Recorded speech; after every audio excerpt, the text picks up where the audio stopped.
It's a pleasure to be with you, along with all colleagues. I know them. We've been on different occasions with the WAS conference, and I would like to really thank the organizing committee for this conference for giving us the opportunity to present something challenging happening as we eat every day. So you don't know what to eat and why you should eat and how much I should eat and so on. So we already ate, that's the good point. But today food actually was very kind of balanced diet, I can say. And this is what we've been doing here in our refractory at the University of Westminster, which I lead a course of human nutrition there. And we acknowledge that at that certain years, we had a very bad food served to our students during lunch break. And this food was mainly something fatty, deep fried, this kind of things, and that will end up with some obesity problem. And the idea of obesity, if we are to think of why we are putting on weight and why we are really having this big problem worldwide, is no longer allocated to certain community or countries, but again, it's now worldwide. There is a key message here, which is the high excess of intakes. We always put on weight over the weekend. And if you want to know why, because on the weekend we are standing in the morning, what I'm going to eat as a breakfast, and within 2-3 hours, what I'm going to have for my lunch. I need a proper lunch, and then 5 hours later, the dinner, and it has to be served hot and perhaps in a good restaurant or whatever. This is Saturday and Sunday repeating the same, and Monday you are going to work very worried why I should go to work, is too much and so on. But again, you are going out of your home, you are doing physical activity. So if we are to think again why we are putting on weight, high and excess of intake. The intake is high while we are doing less. And what we mean by doing less, that means we are reducing energy expenditure, which is we supposed to be physically active. The message here in UK, you need to be at least 30 minutes of physical activity 5 times a week. That means every day I need to make 30 minutes. And the reason for this 30 minutes, because we are starting burning the fat after the first 20 minutes of physical activity. So if I am to be physical active, I need to burn or warming up 20 minutes, and then the first 10 minutes after the first elapsed 20 minutes, where the body immobilizes the fat to burn it and so on. And therefore, we say at least 30 minutes of moderate activity. You don't really need to be very vigorous activity or intense activity. It's just moderate one, which is your heart rate is increased a bit, not high. Having said that, we have a problem with excess intake and reduced expenditure that's leading to the obesity. And we are having the obesity now moving to the childhood age, where we are really targeting it now in different countries, whether across the United States, in UK, Europe, in different parts of the world. Their childhood obesity now is the main precursor for other type of disease, mainly type 2 diabetes. This will impair health and the production economy, and also reduce the quality of life, as well as the cost of healthcare service in UK is £7 billion a year we spend on obesity problem and comorbidities. How to classify yourself? Where are we? If you would like to calculate where are you from BMI, body mass index, just get your weight in kilogram divided by your height in meter square, and you can classify. If the answer to this equation is if you are 18.5 or less, so you are underweight, you need to feed you, we need to tell us, so we give you advice what you need to eat. If you are otherwise, if you are in this healthy, I believe most of you are in the healthy range, and if you need an advice to lose weight and increase your physical activity, that's the range that you need to be careful, because this is the precursor for type 2 diabetes. And then this one, obese or more, 40 and so on, perhaps we need to recommend a bariatric surgery. And this is where the bariatric surgery here, that we need an intervention where we can block some of the stomach part or remove it totally, or do a bypass from the esophagus straight to the intestine and so on. But most of the people in this age or in these groups, they are joining a very healthy lifestyle. So, as I explained earlier, obesity is no longer United States and European, but now most of the developing countries are joining, and in fact, they are suffering from the double burden of disease. So they are suffering from, say, for example, vitamin E deficiency or iron deficiency with obesity as well. So they have the under and over nutrition happening at the same time in some countries. And you can see some female in the Middle East and North Africa, they are suffering from obesity. The dark navy color is the obese females, the BMI or body mass index over 30. And those who are just below there, this is the column showing that most of the Middle East, they are suffering from the obesity and overweight related problems. Developed country, the comparison here is no longer restricted, as I explained, to the developed world. You can see Brazil has tripled the number of obese children over a period of 27 years. And now in the new one coming, it's going to be almost 4 times or 5 times. So if a baby or infant start with obesity, 20% of obese infant is the age of 1 month till 12 months, 1 year of the age. If we have 20% of obese infants, those move into obese children. And of those obese children, 40% of those obese children move into obese teens. And this 80%, that's the bad news, obese teens can become obese. So it is kind of predictor. If your child is obese now, perhaps it might continue to become obese adult. So obesity is a very bad news to have, but people can cope with it. But certain type of obesity turn to be really attacking the body, and it brings the comorbidity to it. What is the comorbidity of obesity? Obesity can bring also hypertension, heart problem, and diabetes, and some cancer and stroke. So obesity doesn't come free of charge. It comes with all the family with it, visiting one person and bringing all the type of disease with it. And we have in the world about 300 million people suffering of obesity, their BMI 30 and above. And then 1.1 billion already having overweight. And we have 1.7 billion on the verge of moving from healthy weight to the overweight stage. And therefore, it's getting how many billion human beings on this planet? 7 and plus something. So we are almost a third or more than a third of this 7 billion are suffering from overweight and obesity. And this is really something could be alarming if we are not intervening with a solution. So we call it globesity now. It's global obesity everywhere, every country. And unfortunately, I can see some countries are struggling to bring the obesity rate down. And this is because it's need really, obesity to sort it out, it needs 3 solutions. Which one? The first one is to do physical activity, to be physical active. Secondly is to reduce your food intake, especially sweets and fatty stuff and salty stuff. And the last important thing is to change your behavior. And this is what different textbooks saying, lifestyle change. But without telling me what is lifestyle, it change your behavior.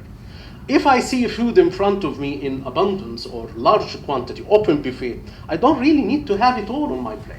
I just have what I can eat and what I can digest in order to be able to breathe and communicate with my friend and enjoy and so on. But unfortunately, this is not happening. The world has moved into transition. We not used to be as we used to be before. We are different today. And that's what people used to walk to different places by walking. People now reaching from A to B by bike or car or train or flight, and you have your breakfast here, lunch in France, dinner in South Africa, and so on. Life is so simple for us. And all we are enjoying, unfortunately, when we gather, especially in conference or meeting or with family, we have to eat something. And this is really what is making and adding to our daily counter of the calorific intake in our body. And also, we are no longer buying our vegetables, cut it, clean it, cook it, and eat it. We don't. We just I found the number, somebody delivering something very delicious, and we are going to try it tonight, and this is home delivery, knocking your door, delivering a ready meal for you. And this ready meal, it play on your taste palatability. The saltiness making you eat more. The sweetness make you eat more and drink more, and the fatness make you feel satisfied. I enjoy this meal, this is really nice. Let's have it again tomorrow, and so on and so on. And this is what really happened. You enjoy eating and chewing. On the day that children and youth eat fast food, they consume an extra 126 kilocal. Kilocal, that means if I'm going to continue doing this across the whole year, I will end up with 5 kilograms per year extra of what I need to do. So you eat normal, but in excess you ate something, fast food, that bring you just 126, like a little bar of chocolate. Little bar, 1 cube of chocolate can give you this 126. And this will end up 5 kilograms, believe you me, in your body weight if you continue doing it. So we move from traditional modern eating. We used to sit down on the table with our parent, everybody saying a story, socializing, eating, drinking, and then finishing the meal. All food is prepared at home. We are enjoying lifestyle. Unfortunately, this has totally changed now, and we're having a new fast food era is starting to show. So we have brilliantly built an environment that is toxic to many people and to bring them to obesity. And therefore, this is guaranteed that the community is going to be obese. So worldwide, the darker the color here, sorry for the picture being hazy, but the darker the color is the highest prevalence of obesity for a 15 and above years old male. So you can see now this invading the world, the obesity there. So there is a need for intervention here, and we found that the intervention targeting community better than intervention one-to-one. We as a nutritionist, dietitian, and so on, we work sometime in our own clinics that one-to-one. Somebody knocking your door, I would like to lose 5 kilograms because I have a wedding in 5 days or something, so I would like to fit in the dress, so what shall I do? So you start operating with them the very controversial kind of fad diets and so on. But the best things is to target the whole community, the whole school, the whole university, the whole manufacturer or industry, to tell them how people can lose weight without the burden of trying a very suspicious type of diet. We have a case study for the United States of Emirates. We have the highest prevalence of childhood obesity there. And this is happening because if you look at the United Arab Emirates, it's a good model or case study for the country of transition. Anyone from Arab Emirates here? Just, I was going to talk good things, okay? 2 minutes, just 2 minutes. It's been approached to intervene for childhood obesity in Emirates. And now also, last month, we also been approached by Saudi Arabia as well to get involved and reduce the childhood obesity there in Jeddah. This is in Al Ain. If you look at the economical transition over the last 30 years, Emirates has moved from a poor country to a very rich country. And therefore, the gross domestic product has boomed over the last 30 years. And if you look at the health transition, so there we have economical transition always followed by health transition, followed by nutrition transition. So we move from the poor country to very rich country. We move from the health service being just modest or something. Now the health service is very, very luxurious kind of things. You can see there, hospital, health settings, and so on. But we start to see emergence of chronic disease and cardiovascular problem, diabetes, and some hypertensions, and premature death and disability. And then we have the nutrition transition happened. People used to eat certain type of food over a period of time, but now they move to another franchised kind of food. And you can see that people start to put and push on weight. So that's the driving force behind this nutrition transition, that life expectancy increased. We used to die between 50 to 60, 30 years ago. 30 years ago, in the world, the normal average people dies 50 years old plus. But now 70 plus, and my next door is 105. So people are moving in the life expectancy, and this is bringing the nutrition transition online. Economical and technical development, most of the countries realizing the nutrition transition has been through economy development, urbanization, people moving from certain type of life to another type of life, and change of physical activity. One of the most important things I want you to know, be careful with the high fat, sugar, salt diet. Either high fat or high salt or high sugar or all of them together diet. You need to be careful and try to reduce this. And this is by how to try to reduce it, to behave when there is food in front of you. You really need to know, I'm going to do physical activity today or not. I'm going out or not. If you are not going out, why are you having to get your breakfast? Just a cup of tea and something to eat, very small one, and that will give you the energy required till lunch break, and then have your lunch. So we developed the COPE program for United Arab Emirates, a childhood obesity prevention in Emirates, and we published the conceptual framework with Alam journals in 2009, and we implemented the intervention. Our target was the school children in Al Ain, and the settings was the school, and then the strategy was to give them information and increase their intake of the 5 a day, which is the 5 fruit or vegetable, 5 different colors of fruit and vegetable every day for kids. We try to reduce or increase their physical activity to 1 hour. For kids is 1 hour, for others at least 30 minutes. And then we less than 2 hour screening time. They don't watch or play video games and so on more than 2 hours, and decreasing consumption of high fat and salt and sugar. And we implemented through control and intervention program. We having the program was 24 months, including the planning, implementation, and evaluation. We finished the pilot study. Now we're starting the second phase, which is we found and realized there is a reduction in the body weight, but not significant reduction. There is a reduction, and also the most importantly, the behavior have modified. Kids now, if you give him a bar of chocolate, he told you, no, thank you. I would rather, because this will hurt my teeth or dental caries and so on, I would rather to have some fruit, and he can tell you which type of fruits, for example, have vitamin C or iron and so on. That's what we achieved so far in the pilot, and we hope to translate this in a significant body weight reduction during the main intervention. That's the last 3 slides. One slide, I tell you, dietary modification is the most important things if you are to intervene for how to alter whatever we have on our menu with other healthy options. We give it to our kids. The second thing is behavior modification. We need to train them to eat healthy food rather than unhealthy one. And physical activity is the most important one, where you can burn the intake and the calorie you are digesting.